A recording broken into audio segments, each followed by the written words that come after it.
Welcome back to Corgi Hill and Dyeing with Anna Marie.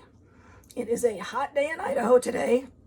Still a little bit of smoke in the air, not too bad though. And we're going to be dyeing some fun fibers. See what you think. Takes me a minute to get the camera set up. I'm using an iPhone with two little ring lights. I think I need a bigger ring light so I have better light in here, but kind of trying to figure out which one. Anybody got a suggestion? Hit me up in the comments. Okay, right now we're going to dye is called, it's Merino 18.5 blended with Rambouillet and then Tussa Silk. So it's 50% Tussa Silk, 25% Rambouillet, and 25% Merino 19.5. And I have to say, out of all the blends I have ever done, this has got to be one of my absolute favorites. It is a dream to spin. It makes incredibly bouncy, lush yarn, and it's just got everything that I want in a yarn. I can do woolen spinning, I can do long draw. This is just fantastic fiber. It is dense though, so let's show you how to deal with that.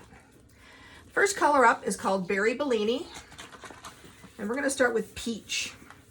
Now, when I want peach here, I want a peachy peach. This particular dye comes up in a kind of a darker shade than I want.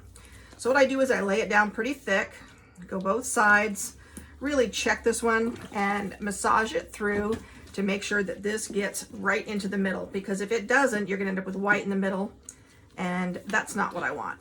I want nice saturation here. So I keep going after different colors here, and you can actually see I'm going to take out some of the excess.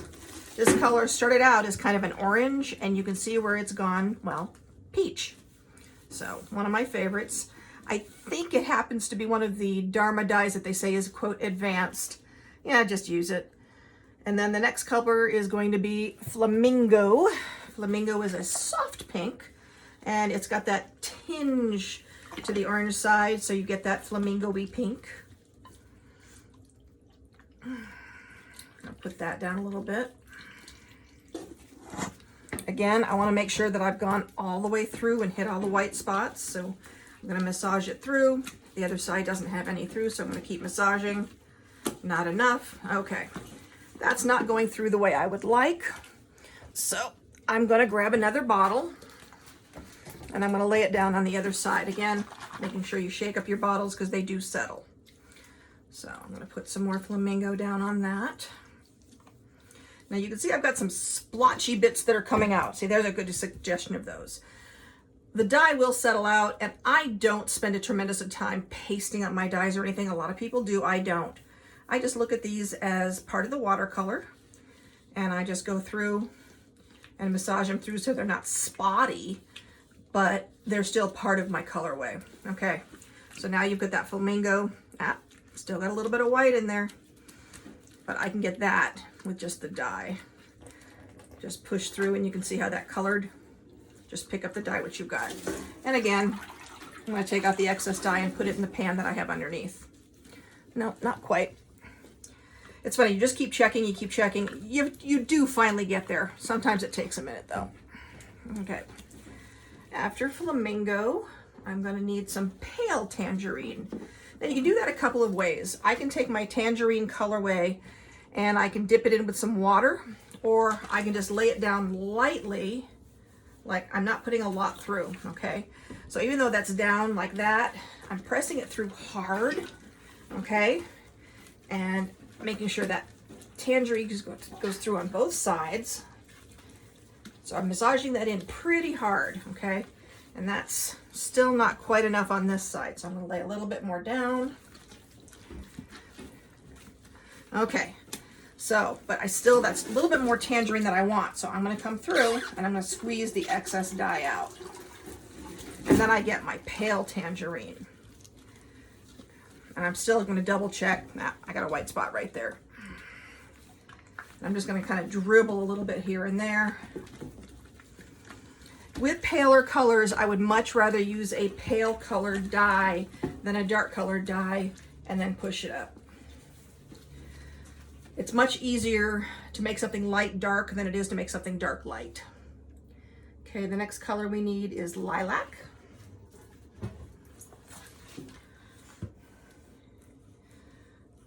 Now I want the lilac to not go too far into that tangerine. So even though I've got a little bit of that tangerine here, I'm going to pull this aside and I'm going to press that lilac through, and it's going to flavor that tangerine a little bit, but I'm not going to get it in all the tangerine. Like I said, this is a dense fiber, so you kind of have to work at it a little bit, and you can kind of push that lilac out of there. So here we go.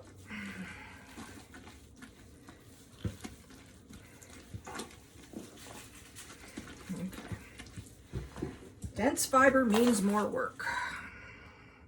Now I can talk to the mill about making this less dense, and I may do that the next time around. I also haven't decided if I'm going to do this with Bombyx silk next time or if I'm going to continue with the Tussa. Mulberry or Bombyx silk is more expensive. So kind of one of those choices. Mulberry silk tends to sell a little bit better for me, and Tussa silk has more of a halo. So kind of depends on where I want to go. Where I did it Tussa silk this time, I'll probably go with mulberry next time. Okay, so here we need Valentine. Valentine's a soft pink, shades towards purple. So I'm going to put that down, and then I'm going to put down regular pink. Oops. Okay. Remember I told you last week where I had moved around my colors? That was an oops. I meant to grab pink and I grabbed berry, so it looks like this one's going to be berry pink. In the end, it all works. Okay, so there's pink with a hint of berry. Now I'm going to grab berry, which is the last color in this gradient. Since I don't do 100% reproducible colors, this is okay. I always tell people if you need 2, buy 2 out of, that I put up in the same day. If you need 4, make a special order. That's the only way you're going to get 4 that match. Okay. So we're going to make our cannoli, and helper monkey husband is on his way to help me get that done. There's not going to be a whole lot of extra dye here because I went with lighter colors and already pushed it all out. Okay, then we're going to go over setting up another pan. And one of the things I wanted to talk about today is if you're going to do personal dyeing, it really helps to have everything set up and ready to go. That way, it's kind of like when you're cooking and you've got a lot of ingredients and they call it mise en place. Same thing when you're dyeing. Too white. You want to have everything ready. So if you are going to mix up 10 colors for that day's dye session, mix them all up so you're ready to go. Have all the tools you need at hand. Have paper towels if that's something you need, like you're dyeing in a room that you don't want to get pretty icky. Or outside is good, But make sure everything is ready and then get started. It's really the easiest way to make things happen. If you're going to be production dyeing, figure out a place that you can either keep clean or it doesn't matter. I know a lot of people dye in their kitchens. I've actually never done that. But, find a room. Laundry rooms are great. That's basically what this room is. And I have a very tiny washing machine, and in my bathroom I have my dryer. But we just got the dryer about 3 months ago. I actually haven't had a dryer since 2008. I haven't had a TV since 1999. Anyway, we just got a little tiny dryer. And so anyway, back to that. Figure out what you want to do. Now, one of the things to consider is if you are disabled, like I am, there are ways to figure out adaptations for some of the things you do. Like, for instance, I used to stand for hours at a time when I did big, long dye sessions. And I can't do that anymore. So it got to the point where I would only stand for short periods of time. And then over time, as things went kind of wonky, now I sit down to dye, and that works fine. So we have a wire shelving unit underneath this pan that keeps it at the correct height for me. And the bottles are 32-inch bottles. They can always go down to 16. So there are always adaptations you can make. Don't ever let people tell you you can't do something. You can do it. Okay, this next color is called Matcha Latte. Now I want this part right here to be ecru. I don't want any color on that, or very little. So I'm going to take the edge of the plastic wrap here, and I'm actually going to wrap that up to get it away from the rest. Now, some green will more than likely fade into that a little bit, but not tons, and that's okay with me. So then my first color is Pistachio. Pistachio is a very light green. So again, with this being a heavy, dense fiber, I'm probably gonna have to put it on both sides, and then I'm gonna have to push through because I don't want any white centers if I can help it. I don't use a lot of white space in my dyeing.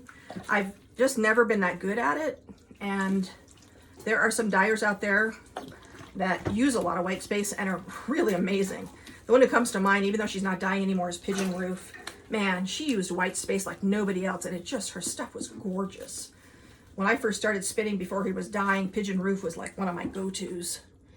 Okay, the next color is gonna be Lichen, which is your mossy green.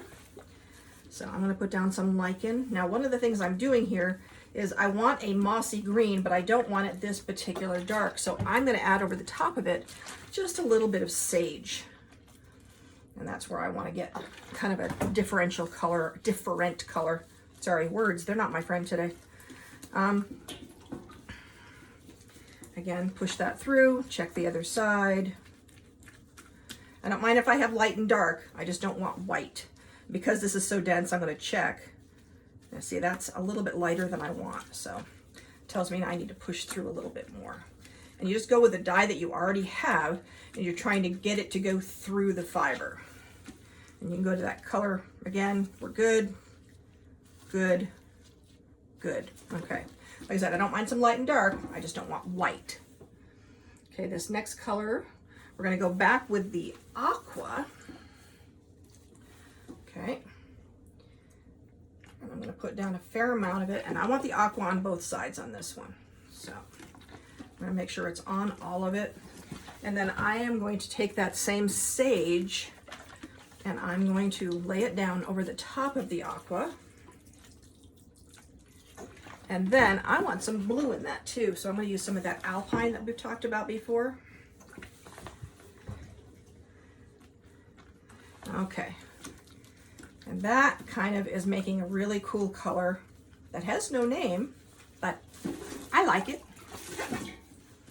Okay, and then we're going to come over here and we're going to use a little bit of mossy green. Mossy green's an interesting color. It's from Dharma, and it's got a very, very yellow undertone. So to the point where, well, I'll show you what I mean. I can lay this down on the top here, and then when I go to turn it over, the other side will be yellow, or a very yellow green.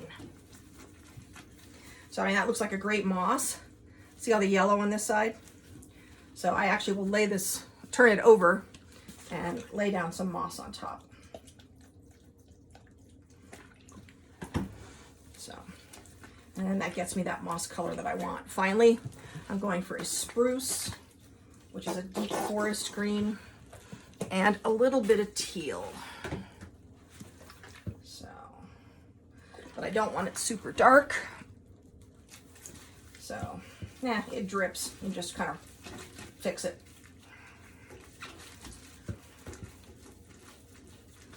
Okay. Now I want to check that again. Yep, green all the way through. And where I dripped a little bit of colors, I'm just kind of rubbing it, and it fades into the color that's there. Your dominant color will almost always come out. Okay. So we're going to make a cannoli here.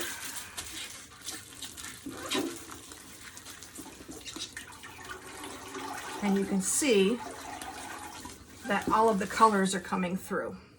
So I've got what I wanted. Okay.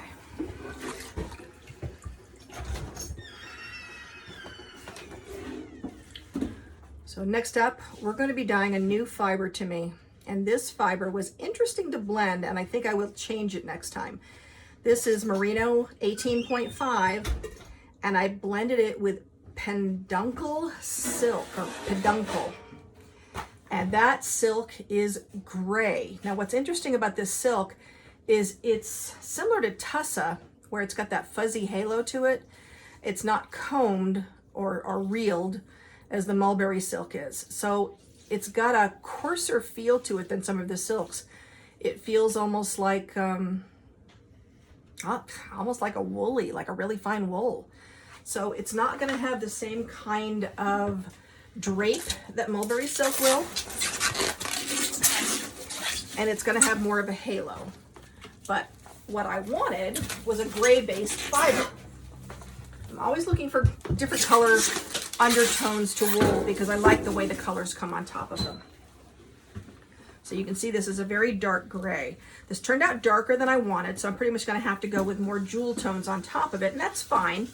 But I think next time I may blend a little bit more. So maybe I would go for, say, 12.5% peduncle and 12.5% mulberry. That would still give me that gray fiber, but it wouldn't be quite as dark.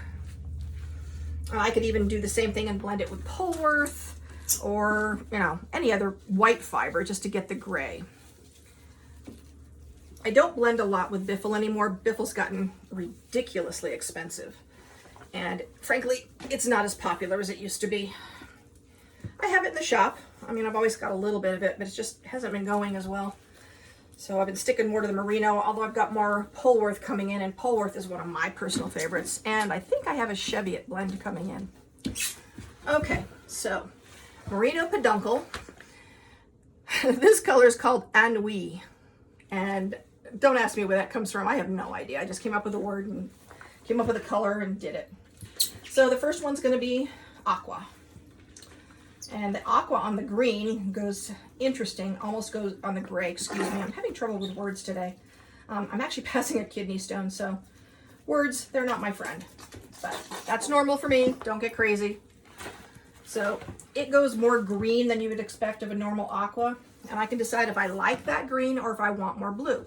In this case, I'd like it to pop a little bit more blue. So I'm going to put a little bit more blue on top of it. Okay, and that's more of the color I wanted when I was thinking of aqua in my head. Next up, I'm going to do chocolate. Chocolate is just what it says. It's like a dark chocolate color. 75% dark, not your 90% bitter. And again, I'm just going to go through with multicolors. I like to just kind of lay it down, and then as I come back with a little drip, then I press it through with my fingers. Okay. 3, 4, 5, 6, 7. Okay, I have 7 colors that I'm laying down here, so I kind of need to figure out that as I'm going. This is amethyst raspberry color, and it's another one that I don't mix and keep up in the bottles because it gels. And when it gels, it's a pain in the patootie. You really just can't work with it at that point. So I only mix up what I need for that day. And that may be half a bottle or maybe just a little tiny bit. I don't mix a lot of that one. Okay. And then we're going to want a little bit of lilac. Just a little purple there. So there we go.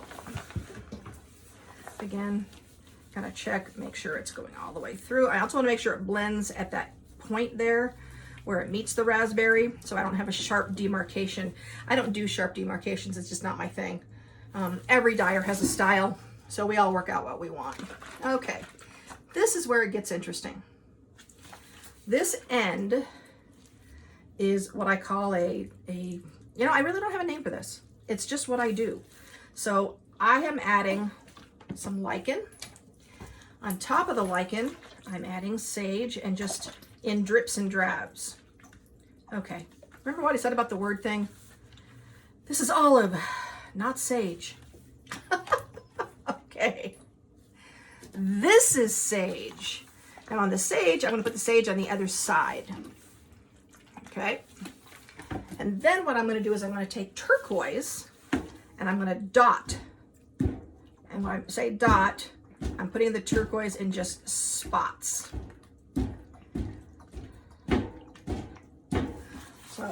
then what I'm going to do is I'm going to lightly press on the top. I'm going to check the other side. Yep, it's kind of come through.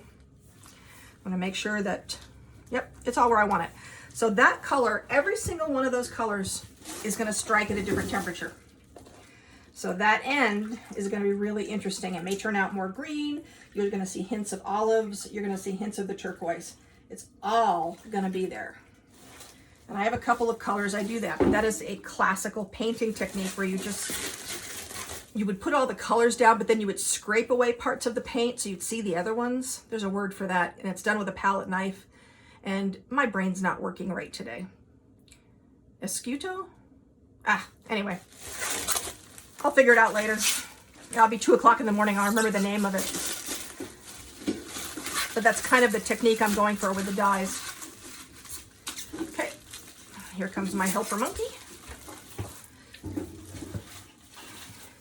And now we're going to set up our last one. And the last one's going to be another of the Merino Peduncle Silk. And that color is called Huckleberry because it is huckleberry seasoning here. And we have people out in the mountains and the bushes.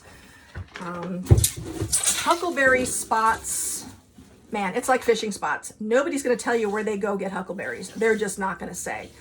But they all have their favorite places, and it's everywhere. And here, just like New England, you're kind of fighting for the bears to not find the huckleberries before you do.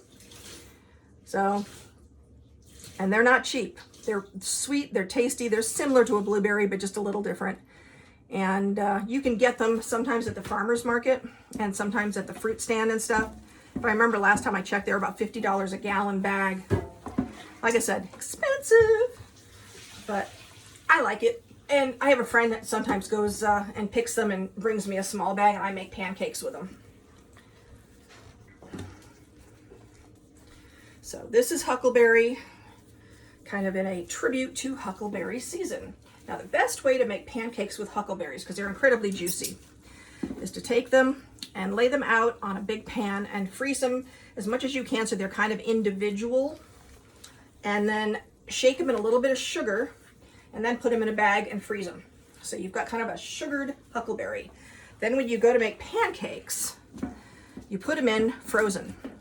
And then when you make your pancakes, and you can do this with blueberries too, they don't just make the whole batter blue. You actually have spots of blue or huckleberry, and it doesn't flavor the entire batter. You've just got these intensely sweet blueberry flavors. So it's pretty cool. So this one, I am going to start with berry. Now, what I want to do is I want kind of a berried chocolate look. So what I'm going to do is I'm going to put down my berry color, and I'm going to put down reasonably heavy, not too much. And then over the top of it, I'm going to put some chocolate.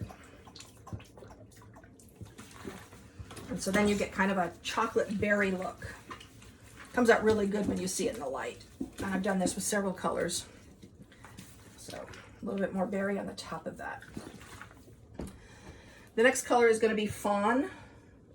And Fawn is a brown that has a gold tint to it. Gold, orange. Just depends on when I mix it up, honestly. This one looks more orange. And so, got that.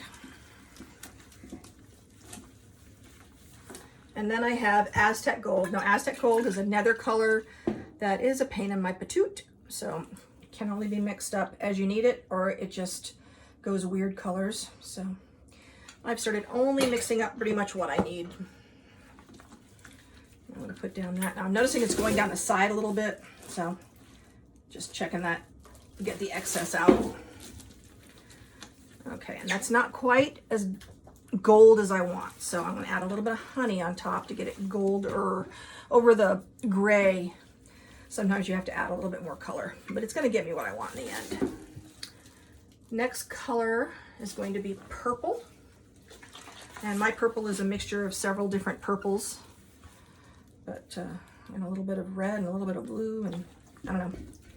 It came out the way I wanted. I was going for Concord Grape Purple, and this is pretty much there. It could have more violet in it to get that actual Concord grape look, but I was pretty happy with this, so I kept it. Okay, purple, and then some more raspberry that I mixed up earlier today. I'm gonna lay that down there. I just want a little stripe of it. Okay, and then on the very end of that, I want violet.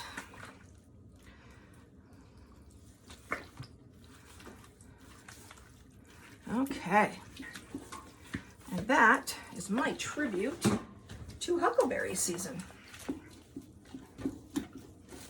So I'm gonna pick up the lighter section, but I'm gonna pull some of the excess dyes out, lay them back down into the pan.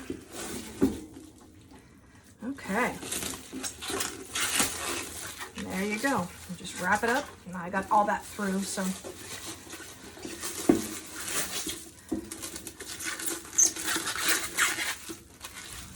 Here's a helper monkey. That's the end of today's dye session. If you have any questions, put them in the comments. YouTube actually tells me when I have a comment. I didn't know it did that. So I will answer all the questions. And in the links, I will put a link to Dharma, so you know where to get dyes for this sort of thing. I'll put a link to my shop if you want some undyed fiber. And there's a Ko-fi link in there if you want to flip me a coffee. I'm always up for that. Actually, it would be a dirty chai. That's my favorite. So have a great summer, what's left of it, and happy dyeing.